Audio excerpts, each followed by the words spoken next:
মা, এতদিন তো বেশ কাজকর্ম করছিলে, যেই একটা বাচ্চা মেয়ে এসেছে তুমি দেখতে পাচ্ছ, হ্যাঁ? কটা দিন আর নিজে পাচ্ছ না, ওকেই দিতে হবে। ও মা, এইভাবে 1 মাস 2 মাস গেল, কতদিন আর বসে থাকবে গো মা? বাড়িতে একটু রান্না বান্না করতে হবে না? মা বাবা নয় বাইরের কাজ করো, ওই নতুন বউ মা রান্না করতে বলে একটু বাইরের কাজে গেছে, সুন্দরীকে এসে দেখছে বউ রান্না করছে। কি তোমার হাতে খুন্তি? তোমার হাতে খুন্তি কেন? না, মা বলেছে তাই।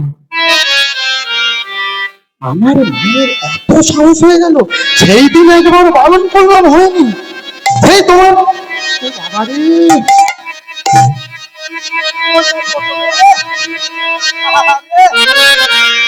তোমার ফুলের মতো হাত ধরে শোনা আমার, বলছি হাতটা আমার নষ্ট হয়ে যায় যদি। আমি করছি। ও মা, সুন্দরী রান্না করছে, মা আমার এসে বলে, কিরে তুই ও মা, সেদিন তোমাকে না আমি বলেছিলাম যা পারো তাই করবে, আমার বউকে রান্না। একে তো গ্যাস নাও নিয়ে উনান, আমার বউটা কি হবে বলো দিনি? ও তো বাচ্চা একটা মেয়ে, এই বয়সে যদি ও রান্না বান্না করতে গিয়ে ওর গায়ে হাতে দাগ হয়েছে। আরে বাবা, হ্যাঁ একদিন দুদিন না, বেশ তো কয়েক মাস হয়েছে। তুই বাবা তোর বউটাকে বাবা একটু রান্না বান্না করতে দিতে পারবো না? দেখো মা, যেমন তুমি আছো রান্না করো ভালো, আমার বউ যেন না উনান ধারে যায়। ও মা, হয়ে গেল সব, আসে ফুলেশ্বরী। এমনি গ্যাস ওভেন ইন্ডাকশন এইসব দিলে যদি একটু খুন্তি না, তাও আবারে অনেক হয়েছে। থাক, বউ আমার একটু সাহস পেয়ে গেল। এইভাবে মা যা কাজ বলে বউ আমার বলে না, তোমার ছেলে বারণ করেছে। আজকের দেখুন, শুধু পুণ্ডরিক বলে না, রবীন্দ্রনাথ ঠাকুর একটা উপন্যাস লিখেছিলেন। রবীন্দ্রনাথ ঠাকুরের উপন্যাসটা হলো চোখের বালি। চোখের বালি উপন্যাসটা একটু পড়ে নেবেন, নিলে দেখবেন মহেন্দ্র বিয়ে করতে চায়নি, মা অনুগত, মা ছাড়া কিছু জানে না, মাতৃভক্ত। আমি সব বাবাদের বলছি না, কিছু কিছু সন্তান আছে গো মা, আছে বাবা, কিছু কিছু সন্তান তারা না ওই বিয়ের আগে পর্যন্ত বাবা মা ছাড়া কিছু জানে না, আর যখন বিয়ের পরে একবার শ্বশুরের নিয়ে এসে ঢোকে, শ্বশুরের মেয়ে কে হয় গো বাবা? হ্যাঁ, কে হয়? ও, একবার এসে ঢোকে। আমার সব মায়েদের বলছি না, আমার রাগ করবেন না, আপনাদের বলছি। তা যখন ঢোকে না মা, সেই ছেলে যেন আমার, মা খালি মনে মনে বলে আমার ছেলেকে কেউ মনে হয় মাদুলি করেছে। বাবা, মাদুলি করে তোর ছেলেকে পাগলা করবে? কার ক্ষমতা আছে বলো? দেখতে হবে না, কিছু করে আমার ছেলেটাকে বশ করে নিয়েছে। কি মনকে বশ করেছে সে তো। তা এইভাবে দিন যায়। একদিন আমার ফুলেশ্বরী এখন মনে স্বামীকে বলছে, ও স্বামী, চলো না, ওই এটা কি গ্রাম, কাঁঠালবেড়িয়া, কাঁঠালবেড়িয়ায় জগদ্ধাত্রী পূজা হচ্ছে। জগদ্ধাত্রী পূজায় অনেক দোকান বসেছে।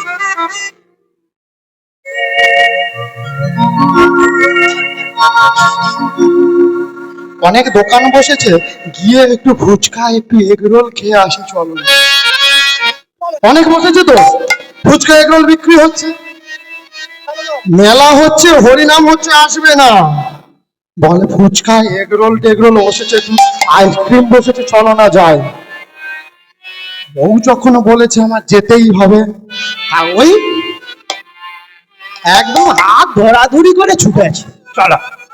সেজে গুজে একদম কি দেয় ঠোঁটে, ঠোঁটে মুখে ঘষে একদম লাল হয়ে একদম পুরো ফুলেশ্বরী হয়েছে।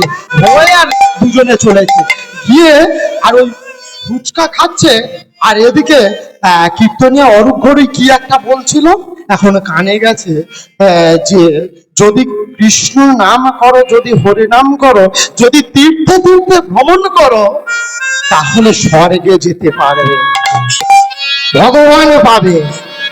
বদনে কৃষ্ণ নাম করতে করতে যদি অন্তর থেকে ভক্তি জন্মায় আর সেই ভক্তির বশবর্তী হয়ে যদি তীর্থ ভ্রমণ করতে পারো, তাহলে স্বর্গ দর্শন করতে পারবে।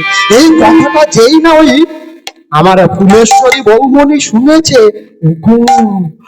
শোনো ভালো করে শোনো কি বলছে,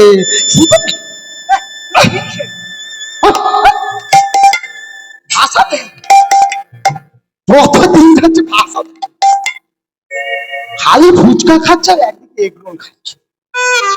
ভালো করে শুনতে পারো কি বলছে? বলি বিয়ে তো অনেকদিন হলো, তা হানিমুন টানিমুনে তো নিয়ে যাওনি, চলো না যদি তীর্থে গেলে একটু পুণ্য অর্জন করতে পারি, একটু স্বর্গ লাভ করতে পারি। ইন্দ্রিক বলছে কথাটা তো মন্দ বলনি। ও মা, ছেলে যত বাবা মাকে ভক্তি না করুক না কেন, বীজটা তো সঠিক জায়গায় ফুটেছে, হ্যাঁ বীজটা তো ঠিকঠাক ভূমিতেই আছে। ছেলে বলছে চলো, তুমি বলেছ আর আমি যাবো না, তোমার কথা ফেলতে পারিনি। বাড়িতে কি করে তাহলে আমার পুণ্ডরিক আমার ওই ষষ্ঠীর যুক্তি করতে করতে করতে করতে খেয়ে দিয়ে আর বাড়ি ফিরেছে। বাড়ি ফিরে রাত্রে বলা কওয়া করছে, তাহলে আর দেরি করবো না, শুভস্য শীঘ্রম, শুভ কাজে দেরি করতে নেই। একবার যদি মন থেকে আমরা ঠিক করি যাবো তীর্থে, তাহলে যদি দেরি করি কি হবে গো মা? অমঙ্গল হবে। কোথায় বাধা বিপত্তি আসবে নানান সতেরো, আর সংসারের চিন্তা তো নেই। বাবা মা যখন আসবে, এই যে আমার বাবা মা আছে বলে আমি সেই ভোরবেলা বেরিয়ে পড়েছি, ছেলে বউকে রেখে দিয়ে দিব্যি নাচতে বেরিয়ে পড়েছি। বাবা মা আছে যখন মাথার ওপরেও আমার চিন্তা নেই। আমি থাকলে বউ ছেলে যত না ভালো থাকবে, বাবা মা থাকলে তার থেকে 3 গুণ ভালো থাকবে। মুন্ডারিকে সেই রকম বলছে, তাহলে কালকে যাব, কিসে করে যাব? বলে হ্যাঁ গো, গরুর গাড়ি করতে হবে। এই না আলোচনা করতে করতে আমার দুজনে ঘুমিয়ে পড়েছে। সকাল হয়েছে, পুণ্ডরিক আমার শুয়ে আছে, বৌমা উঠে সব গুছন গাছন করছে, আর পুণ্ডরিকের মা এসে বলছে, মা মা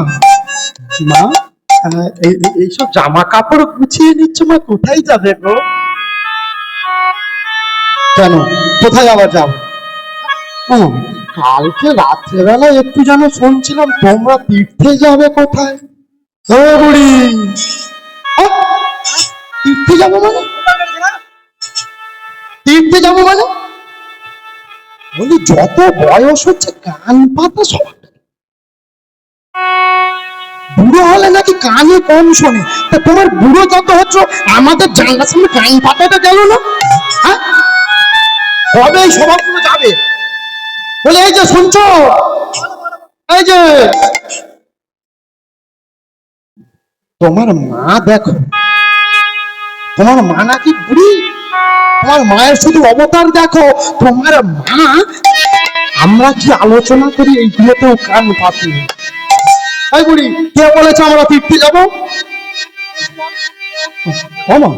কেউ বলেনি, তোমরা মা বলছিল, আমি একটু শুনতে পেয়েছি। তখন পুণ্ডরিক উঠে বলছে, সত্যি মা? আরো বলি আমরা কি আলোচনা করতে তাও সত্যি? এই বয়সে তোমার একটু চক্ষু লজ্জা নেই? এই বলি শোন, বৌমা বলছে, এই বলি শোন, আমরা আমরা তীর্থে যাবো। তীর্থে যাবে? ওমা তোমরা তীর্থে যাবে? ওমা আমাকে আর তোমার বাবাকে তীর্থে নিয়ে চলো না মা। আমরা তো কোনোদিন তীর্থে যাইনি মা। দেখো না মা, এই পুণ্ডরিককে মানুষ করতে করতে না এই সংসারের চাপে কোনোদিনও তীর্থে যাবো।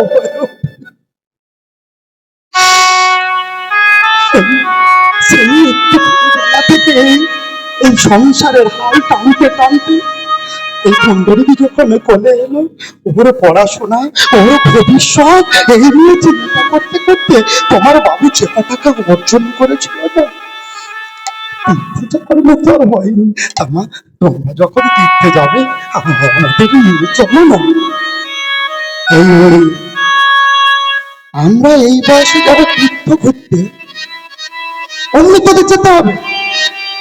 এদের নিজেদের মুরুদ থাকে তো তোরা চাস। কে বলছে না? আমার আদরের ফুলেশ্বরী বৌমা। তোদের মুরুদ থাকে, তোরা পরে যাবি। ওই যে ওই যাও, গাড়ি ডেকে নিয়ে আসো। আমার তখনকার দিনে অন্য গাড়ি ছিল না। পুণ্ডরীক আমার ঘুম থেকে উঠে গাড়ির সন্ধানে ছুটেছে। না কিসের গাড়ি? গরুর গাড়ি নিয়ে এসেছে। ছুটতে ছুটতে গিয়ে ওই গরুর গাড়িকে ডেকে এনেছে। তখন গরুর গাড়ির গাড়োয়ান বলছে, ওই দাদা বাবু, বলি তীর্থে তো যাবেন, তা কজন যাবেন? আমার গাড়ির অবস্থা কিন্তু খুব একটা ভালো না, আমার গাড়িতে কিন্তু বেশি লোক যেতে পারবে না, গরু খুব দুর্বল হয়ে পড়েছে। মা আমার মনে মনে ভাবছে, ছেলে আমার যতই বলুক না কেন, মুখে যতই যাই বলুক না কেন, সেটা আমার ছেলে গো। বাবা আমার বিছানায় শুয়ে শুয়ে ভাবছে, আমি এত কষ্ট করে, এত চোখের জল ফেলে, এত মাথার খাওয়া পায়ে ফেলে পুণ্ডরীককে বড় করেছি। আজ সেই পুণ্ডরীক আমাকে তীর্থে নিয়ে যাবে। যতই মুখে পুণ্ডরীক বলুক না কেন, নিয়ে যাব না। তোমরা যতই যাও না মন্দির মসজিদ, যতই যাও না মন্দির মসজিদ, যতই করো গঙ্গার স্নান, বাবা মাকে না বাসলে ভালো হয় না খুশি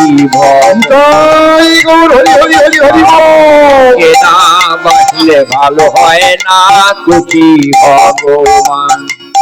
যতই যাও না মন্দিরে মসজিদ, যতই যাও না মন্দিরে মসজিদ, যতই করো গঙ্গার স্নান, বাবা মাকে না বাসলে ভালো হয় না খুশি ভগবান। বাবা মাকে না বাসলে ভালো হয় না খুশি ভগবান।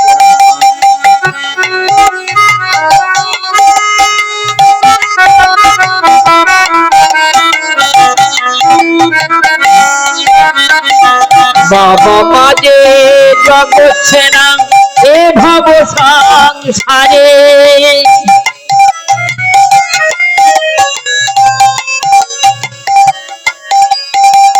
বাবা মাঝে জগৎ সেনা এ ভব সংসারে, তাদের সেবা করলেই পাবে সকল দেবতারে। যেতে হবে না গো তোমায়, যেতে হবে না গো তোমায়, ধর্ম করতে তীর্থস্থান, বাবা মাকে না বাসলে ভালো হয় না খুশি ভগবান। পুণ্ডরীক আমার কারওয়ান ভাইকে বলছে, ও কারওয়ান ভাই, আজ তোমার গরু যতই দুর্বল হোক না গো, তোমার গরুর গাড়ি একজনকে নিয়ে যেতে পারবে না। যেই না বলেছে একজনকে, বিছানায় শুয়ে শুয়ে বাবা ভাবছে, তাহলে বোধ হয় পুণ্ডরীক আমাকে গাড়িতে করে নিয়ে যাবে। আমার ভাবছে, আমারও পুণ্ডরীক যতই আমাকে বকুক না কেন, যতই কথা শোনাক না কেন, পুণ্ডরীক তো আমারই ছিল। আমার পুণ্ডরীক আমাকে নিয়ে যাবে। শোনো গাড়োয়াল ভাই, আজ তোমার ওই দুর্বল গরুর পিঠে চড়ে তিনজন না চারজন না, যাবে মাত্র একজন, আর সে হলো তোমার এই বৌমণি।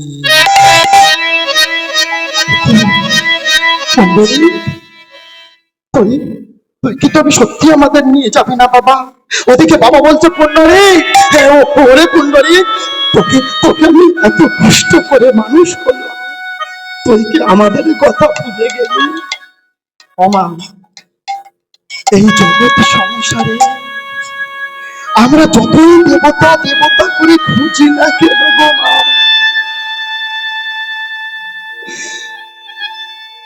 এই এই বিগ্রহের চরণ তলে পড়ে মাথা কুটতে কুটতে জীবন শেষ হয়ে যাবে।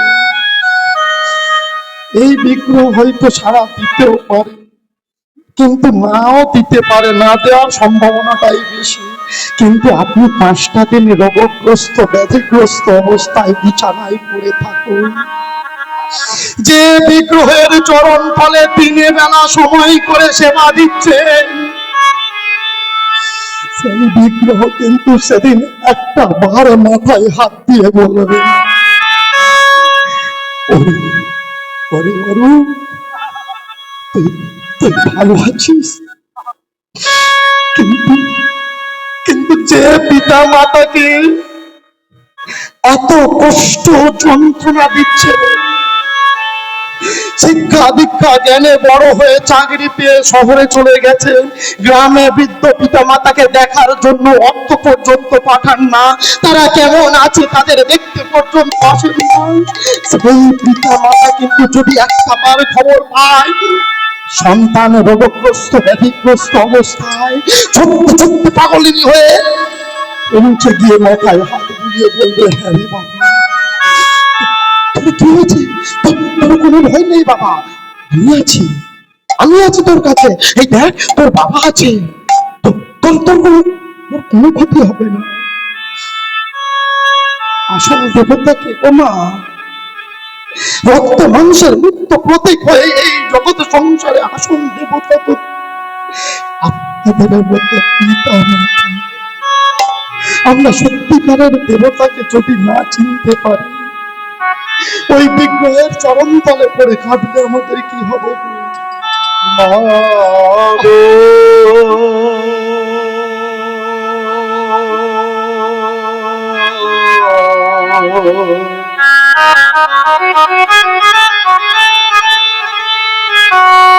মগজে মুখের মধুর হাসি,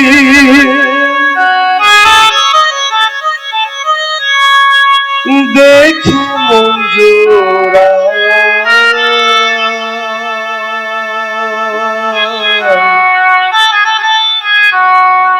ও চাঁদ মুখে কেমন করে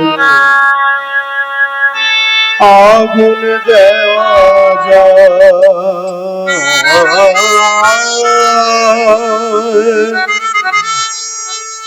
ও চাঁদ মুখে কেমন করে আগুন দেওয়া যায়, মা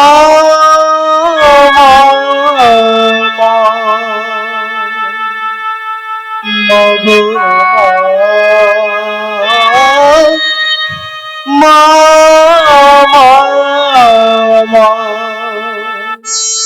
মাগো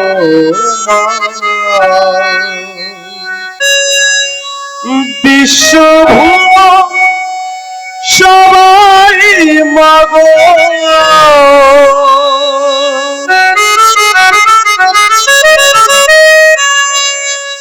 ছিল খুশির দেশে,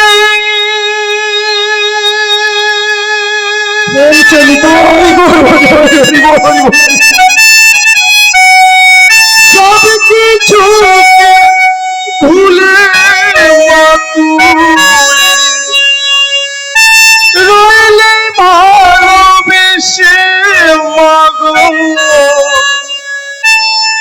রইলে ভালোবেসে বিশ্বভূম সবাই মাগো,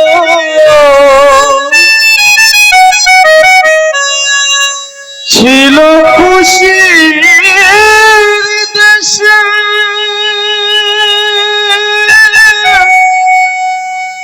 সব কিছু কিছুকে ভুলে মা তুই রইলি ভালোবেসে মাগো, রইলি ভালোবেসে আমার সেই মাকে আজ আগুন দিয়ে, সেই মাকে আজ আগুন দিয়ে কেমনি করি ছাই।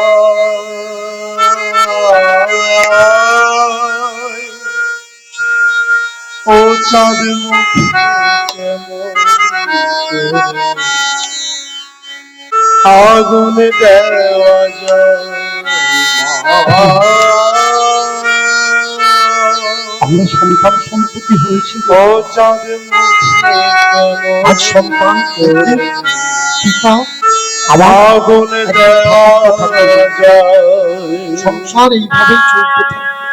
আজকে আমার মা মা শব্দটা একটা অক্ষরে দুটো বর্ণ, ম যুক্ত আ।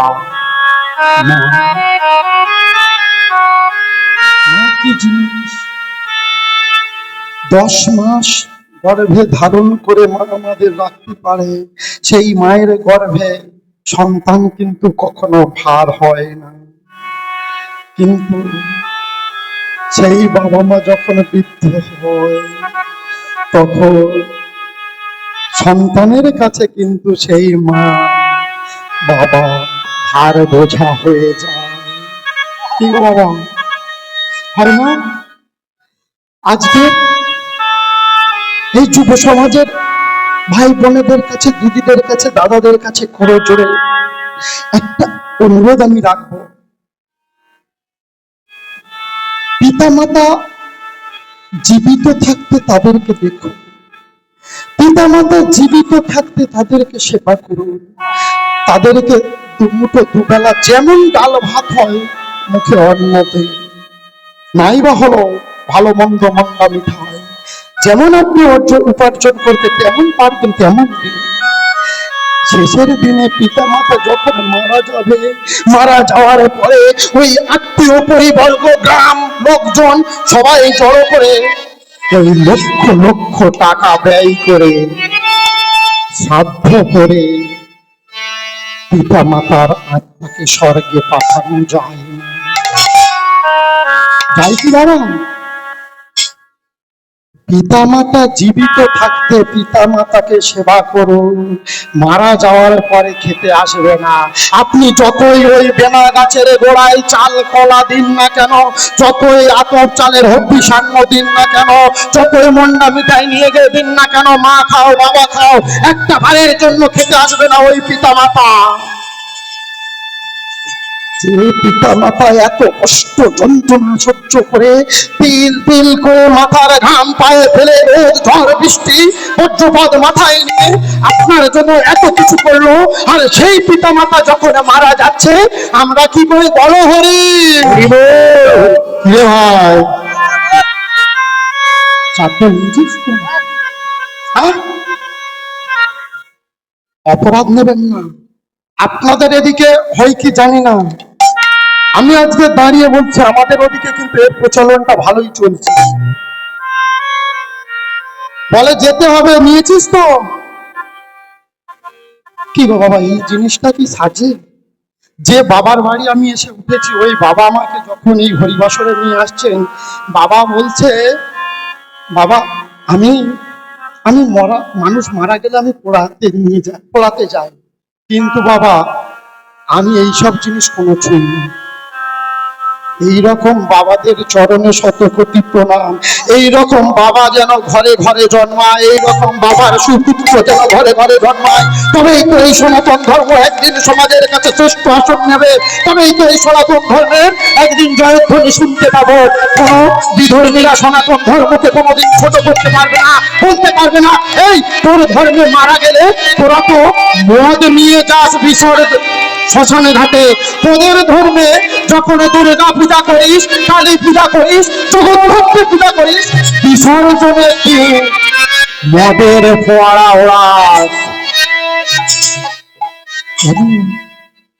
কেন বাবা, কেন আমরা অন্য ধর্মকে এই কথাগুলো বলার অধিকার দেব? আপনাদের চরণ তলে একটাই নিবেদন করি, আসুন না ওই বিশেষ কয়েকটা দিন আপনারা খান, আমার তাতে কিচ্ছু যায় আসে না, কিন্তু ওই বিশেষ কয়েকটা দিন কেন মানুষের কাছে আমরা তুলে ধরবো?